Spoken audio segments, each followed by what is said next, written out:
We were running some good surf when the call came through of a possible neck injury at Tower 7. When we first got on scene, we see the person holding their neck. We see another lifeguard holding them on what we call the cervical position. What he's trying to do is to keep the victim's neck totally in line with his body. We get out, we introduce ourselves, we start to assess this patient right away.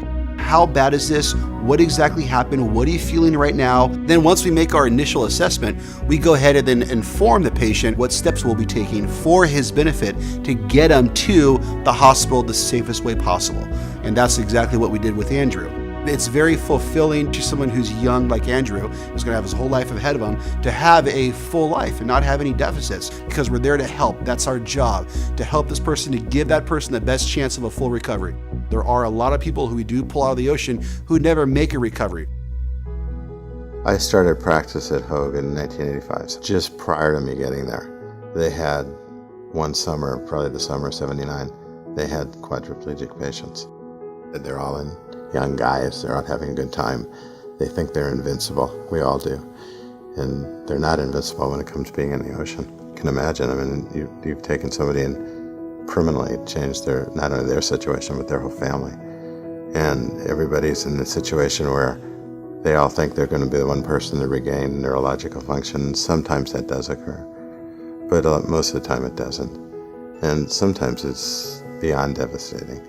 I had a patient in his mid-20s. He was out here from Boston, and he was standing in the ocean. They'd hit him, knocked him down, and he broke his neck. And I had operated on it and made it stable, but he was quadriplegic on a ventilator. Couldn't breathe, couldn't talk, couldn't do anything. I think he went back to Boston, and then she died back there. But the family took him off the ventilator. But he had no function whatsoever.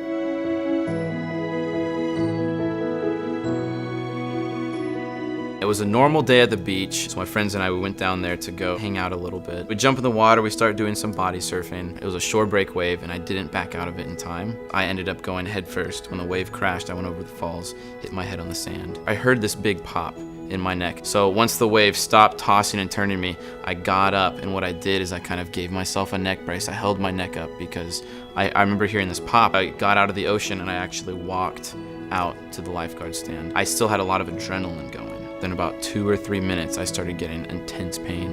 And I remember feeling at the top of my neck and some also in my lower back. And I remember holding my neck, and I laid down on the sand. They had a big sand dune, and I laid down on that. And I told the lifeguard, I said, hey man, I heard a pop in my neck. I'm not sure what's going wrong. I don't want to go to the hospital. And it literally felt like my head was looser. I remember feeling a warm liquid in my neck. And my neck just didn't feel right. It just was a very, very sharp pain, almost as if a pressure, like someone is pushing on the back of your neck. The lifeguard, Tony, came up to me and said, 9 times out of 10, it's no big deal. But if it is a big deal, we want to get you checked out. I'm still thinking I'm still a young person. I'm not going to get hurt. I've heard stories of people breaking their necks, but that can't be me. That's what was going through my mind. I was extremely lucky and blessed to have a Hoag hospital that close to my accident site. I initially went up to the hospital thinking, okay, I'm gonna get checked out, they'll do a couple x-rays, and I'm gonna leave. They saw the severity of the accident. So I was wheeled back in the room. They strapped me down on the stretcher. They put me on anesthesia. It was about a 20-minute operation. Screwed this halo brace into my skull.